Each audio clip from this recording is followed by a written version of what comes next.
Hey, Tux here with the First Descendant. Season 2, Episode 2 has brought us a brand new fellow. This time it's a hunting dog. And today I got a guide for you, and we're going to walk through how to unlock him, how to level him up, and what you need to know about him in the field. Wait, did we just become best friends? So nice to meet you. I think you're cool. Hey, there's going to be a link for this guide down below so you can take it with you. And I did do a guide just like this for the first fellow that we got, which is the Albion Sheepdog. So if you haven't unlocked him, be sure to check out that video. I'll also put a link in the description area for that. So quick disclaimer, if you've been playing this game for a while and you've unlocked the Sheepdog already, then all of this is going to be very familiar. And if you're new to the game, don't worry, I got your back. I'll be as thorough as I possibly can. So we're talking about the hunting dog, and fellows bring special abilities with them. Right now we only have two, but this one, what makes him unique and stand apart from the other is, besides the breed, he refills ammo periodically. The other one doesn't do that. They both do auto item pickup, auto dismantle junk using the filters, and they both boost module drop chance. Now what they did do is tweak the original Sheepdog to give him an additional unique ability. So instead of refilling ammo, the Sheepdog is going to heal your descendant. So when it comes to unlocking and managing, there are a few places you need to go. So one is Anais, hit the research, and then there's a special fellow section here. You select which dog you're looking for. In this case, you'll be looking for the Vespers hunting dog. Here's all the parts. If you select go to research, you can see what is required to craft that particular part, and then go further to see where you can find that blueprint. Now this is going to be important later because I can give you some tips here, but these are all the required materials. What I've done is summarized all of that so that it's easier for you to reference. And then there's fellow material, which is the same thing, just broken down by part. There's the enhancement material. There's some fellow stuff in here. For example, is the fortified supplement. You have to farm blueprints for this as well as materials. You also have special synthetic calcium and ultimate protein compound. So these three things are all used to level up your dog from level 1 to 30. And the good news is that everything you need to craft these can be found in the same location you farm for the fellow parts. Okay, we'll be coming back to that. From your inventory screen, there is a manage fellows section. This is where you can choose which fellow you would like to equip with your character. Also, this is where you level up your fellow by applying or feeding him those synthetics. Don't forget to name your dog. You can do that here up top, and you can do it as many times as you like. You can also enable or disable auto dismantling. If you don't want him to do that, you can click on this to manage the filters. This is the same filter from your inventory menu. So he's just going to adopt that. And finally, this is where you go to farm fellow as well as the materials you need to level them up. Do this on hard difficulty. By completing the void vessel, RNG will deliver 4 crates at the very end. 2 of those are going to be for the fellow. 2 of those will be for a descendant. Of course, you're going to pick the fellow ones. The idea here is to have at least 2 minutes remaining on the clock in order to get the opportunity for the best reward. So you can consider the intact data vault as the rarest, except this is all pretty easy to do. So you should get it most of the time. So this is called the intact data vault. This is called the imperfect data vault. This one is called the restricted data vault, and this one's called the lost data vault. So what you need to know about these, because they look really confusing at first, but it becomes quite easy once you realize what's going on here. So everything contained within the intact data vault, for example, has a percentage chance to be delivered. In this case, we're looking for the hunting dog parts, and as you can see, all 4 dog parts are possible, but one of those has a higher percentage of being delivered. And in this case, it's the dog code at a 25% chance. If you look at the imperfect data vault, the hunting dog code only has an 8% chance. But the Spiral Catalyst blueprint, the one just above it, has a 25% chance. So the best chance is 25%. But each one of these has a different part that is assigned that 25% chance. Now, what becomes difficult is having to figure out at the end of the fight inside the void vessel which one you need to open to get the best chance, and that takes time. So we're going to circumvent that with this guide. It's all summed up right here. So to get the fellow code, you need to open the intact data vault. That'll give you the best rate at 25%. So all of these are 25% rates. Spiral Catalyst, imperfect. Stabilizer, restricted, enhanced cell, lost data vault. It's that easy. They didn't design this to be a difficult farm, and it's not super lengthy either. From my experience on both this fellow and the one before, by the time you have all of your blueprints, you should have nearly all of your crafting materials as well. Unless you're super lucky and you run it 4 times and you get all 4 patterns, then you're gonna have to do a few extra runs to get those crafting materials. Okay, before we move on to the crafting materials, let's make sure you're farming this up in the most efficient way. In order to do that, you need to use the pity system. You can find it here in the library, and this whole thing at the bottom is the pity system. So basically what you do is go up here, go to your hunting dog, go to one of the parts here, select acquisition info, and then set target reward by pressing the right trigger. Now it's set to target reward. To remove it, that's all you have to do. If all of the parts that you're farming for, whether it's this or something else, are located in the same mission, then you can only add one of them to the pity system. If all 3 of these parts were at different missions, one was in the Echo Swamp dungeon and another one was in the Vespers dungeon, you could add each of those to the pity system. But if you look here, each one of these is going to be in the void vessel on hard difficulty. And that means we can only add one. And then let's add this one. And it's saying I can't. It's saying duplicate. It's already registered. So to make this system work for you, go for the one that you think is going to be the most difficult to get, which is basically a guess. But I do recommend not starting off with the dog code, because you can farm the dog code while these are under research. So use the pity system to get the first or the main parts. And if you still haven't received your dog code by the time you have all of those under research, then go ahead and put your dog code into the pity system. However, it's highly likely that you're going to get the dog code and maybe some duplicates of these other patterns as you're farming it out. Okay, and how the pity system works is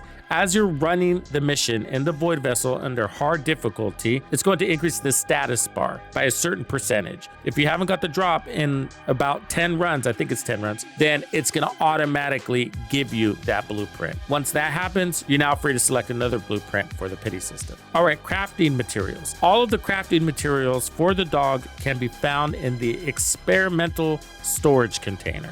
These require keys. Most of your keys are going to be given to you by completing the void vessel after you destroy the boss. You'll get 6 keys per run. You'll use one of those keys to open the chest. So you'll leave there with 5 keys. You can use those 5 keys to open up containers that are spread out in little loot caves throughout the mission. So for this dog, they added a new material. It's called artificial nanocells.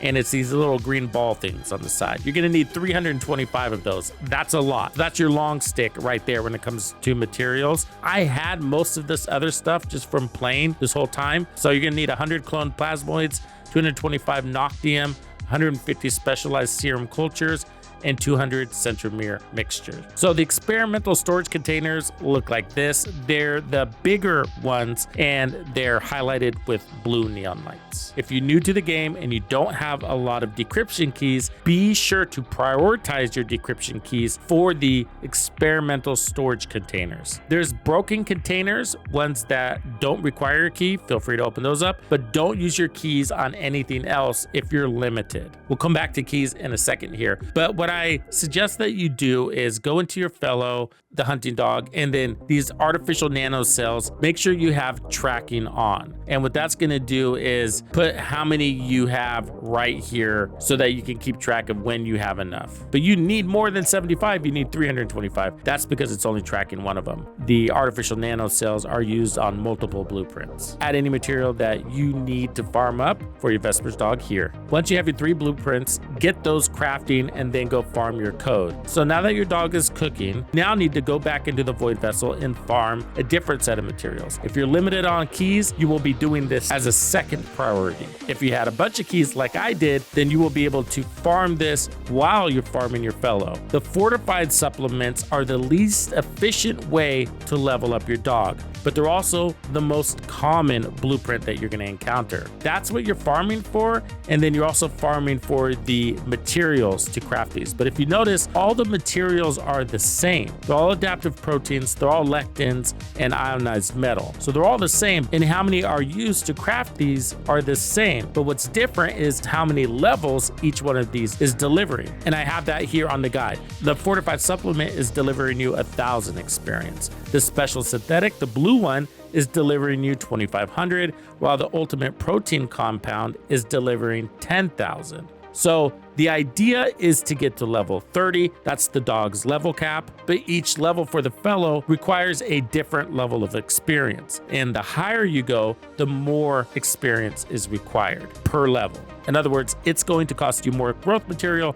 between 20 and 30 than it will between 10 and 20. I have here what storage box will deliver what. What containers you get delivered in the void vessel is determined by RNG. You definitely need to make sure you open up this special storage box. They're very common. So it's the smaller square storage box that actually requires a decryption key. So there are two small ones, one that doesn't require a key and one that does require a key. This one is also highlighted with blue neon, and these are going to give you the basic materials, and that's a guarantee. The genetic storage box is a bigger storage box, and it's highlighted in green and also requires a key. What it delivers is a variable, but it's the only way to get the blueprint. The most common blueprint you'll encounter is the fortified supplement. The special synthetic calcium is less common, and the ultimate protein compound is very rare. Like, in all this time I've played, I've only gotten 2, and I've done a ton of those vessels. So these genetic storage boxes can also deliver materials for crafting catalysts as well as gold. But the fortified supplement, the white one, is pretty common. Anyways, if you're new to the game, expect this to take some time. At the very bottom of this, I show the progress as you level up your character. So level 10, 20, 30, as you grow your fellow, you're going to unlock his patterns or his fur color. So he's gonna come with this base kind of blonde one, and then at level 10 he gets one called Sandy. At level 20 he gets the black one, which is called Nighttime Operations, and level 30 you get the swamp one, which is a little rustic looking. And then here are the stats for him as he grows, but basically at level 30 your mod drop rate increases 25x. His item detection is 60 meters. Auto dismantle cycle will happen once every 120 seconds. And the auto refill ammo cycle, which is his unique ability, will happen once every 40 seconds. So when you're ready to start leveling up your dog, just go into your inventory menu and then manage and decide which material you want to spend. I suggest using the most efficient first so that you don't lose any of your hard work to overages at the very end. All right, if you're watching this during the login event, which happens basically for the next 87 days and 16 hours, today's March 16th, by the way, you can earn an ultimate protein compound for free. Again, this is extremely rare, very valuable. It's worth approximately 10 growth levels, at least the first 10. Even if you're already leveled up your fellow by the time you get this, then that'll be a great start for the next fellow they release, which I'm sure will be next season. You should also be aware that the other event is called Serena's Covert Operations, and just by playing the game, basically spending time in the game, you get these tokens. You can spend these tokens with Anais here. She's got a event button here. And then you can spend this on decryption keys to get yourself a boost. Also, if you happen to buy the battle pass, I believe there are some dog elements in here too. Yeah, here we go. You get 5 of the fortified supplements. That's very generous, and it's free. And that comes real early. And there's another 5 on page 6, which is also free. That's up to 10 levels on your dog, depending on where or when you apply them. So hopefully that will help you not over farm to level up your dog. Don't forget to save your preset. You can now save your fellow with your character and their preset slot. So we'll go to Serena here, and then I'm going to save over this one and mark it with this one now. There we go. One last thing I want to cover. So the new descendant in the game is Serena, and she's going to pair up really nice with this dog because she is on the go and uses her guns a lot. So she does have abilities that give her some ammo back, but she's going to need more, and the dog is there to help supplement that. Thank you for hanging out with me. I'm Tuxedo Bandido, and if you found this video helpful, be sure to hit the like, subscribe, and turn on your notifications so you don't miss out on the good stuff I have coming for you. And if you like content like this, be sure to check out the video I have recommended for you right here. If you have anything you would like me to cover, be sure to let me know in the comments below. And thank you to all the channel members and donors who make things possible. Tux Nation wouldn't be the same without you. When you buy or download anything for the First Descendant, be sure to use Tux's creator code to support the channel. Easy peasy. Wait, did we just become best friends?